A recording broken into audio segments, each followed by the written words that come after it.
Bonjour, pouvez-vous me donner votre prénom s'il vous plaît et date de Emeline. naissance? Emeline. Oui, et vous êtes née? Le 5 mai 1981. Et vous nous appelez de quelle région? Paris. D'accord. Ok. Là, c'est une année où vous venez de faire pas mal de nettoyage, de balayage. Comment dirais-je? Vous avez dû vous séparer de pas mal de personnes cette année. Oui. C'est le domaine sentimental qui vous préoccupe, Emeline? Oui, un peu, oui. Vous avez un prénom à me donner? Benoît. Benoît, il est né quand, le beau Benoît? 31 août 78. 31 août 78. Vous vous êtes séparés là récemment?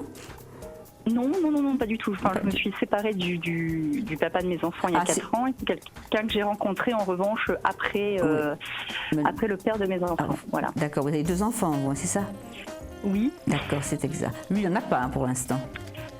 Si, lui, il a une fille, une grande fille. Ah, je ne la prenais pas. Donc il la voit peut-être pas beaucoup. Je sais pas, je ne la prenais pas encore. Non, il la voit pas beaucoup. Il la voit pas beaucoup. Hein. Mais de toute façon, vous allez en avoir un autre, vous, ensemble. Ah bon? Oui, vous n'en avez pas parlé pour l'instant? Non. Ici, moi, je ressens qu'il y aura une grossesse à un moment donné. Bon, pour l'instant, c'est peut-être un petit peu encore trop frais, votre relation, et peut-être que vous n'êtes pas encore très sûr de votre relation. Il y a peut-être des hauts et des bas et des... C'est ça, c'est qu'il y a beaucoup de hauts, beaucoup de bas. C'est ce que je vois. Hein. Votre relation est en dents de scie. Il y a des fois où vous avez envie de partir, des fois vous avez envie de rester. Si vous n'êtes plus avec lui, il vous manque. Enfin, c'est un peu compliqué. Hein. Mais je dirais que c'est une histoire qui va s'arranger dans le temps. Hein. Mais bon, c'est que lui aussi, là, excusez-moi d'être vulgaire, un putain de caractère. Hein. Oui. Et puis je pense que j'ai la sensation qu'il est un petit peu cachotier, voire menteur. Ah bon? Ah, pas du tout. Non, je ne pouvais pas sentir comme ça. Et vous aviez une question précise à me poser? Parce que moi, je suis partie sur le sentimental, mais vous voulez peut-être me poser une autre question, vous. Non, c'était sur... effectivement, je me suis séparée de beaucoup de monde, oui, où il y a eu beaucoup de changements, et puis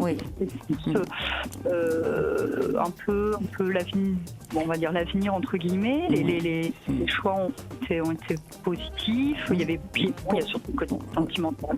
Pour moi, c'est ça, on me demande qu'il faut aller chez le dentiste, vous, entre autres, hein, quand même. Hein.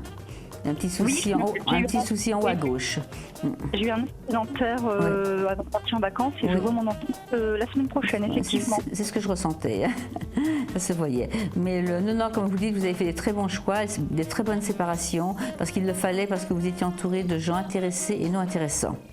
Donc même pour votre couple, c'était négatif parce que vous aviez machine qui vous disait ça, machin qui vous disait ça, et vous ne saviez plus où vous habitez, qui vous étiez. Donc il fallait absolument que vous vous sépariez de beaucoup de gens, même pour votre couple, et même depuis, je trouve que votre couple va mieux. Depuis 2 ou 3 mois, je trouve que le couple commence à prendre une nouvelle vitesse, si vous voulez. Vitesse de croisière. Hein.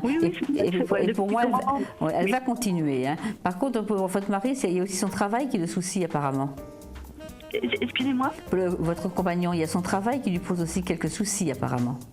En fait, ses horaires sont dérangeants, c'est-à-dire il travaille, voilà, c'est ça. C'est un peu problématique, et c'est ce qui a été aussi un grand frein pour une évolution correcte, puisqu'en fait, c'est pas toujours évident de vivre avec quelqu'un qui n'a pas les mêmes horaires. Vous croisez, on a l'impression que vous croisez par moment. C'est ça. Donc c'est pour ça aussi que c'est pas évident pour vous. Hein. C'est pas évident du tout. Hein.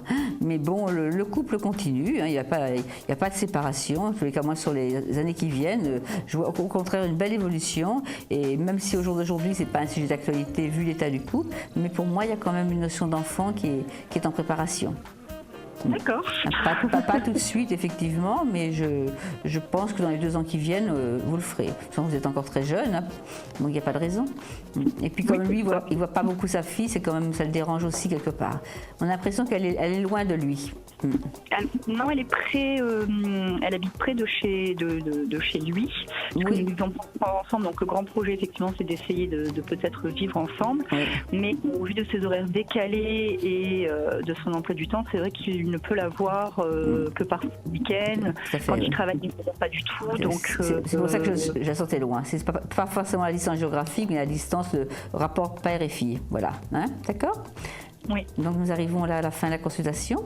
Donc je vais vous dire au revoir et vous souhaiter une bonne continuation. Merci, bonne fin de journée, merci à vous. Merci, au revoir.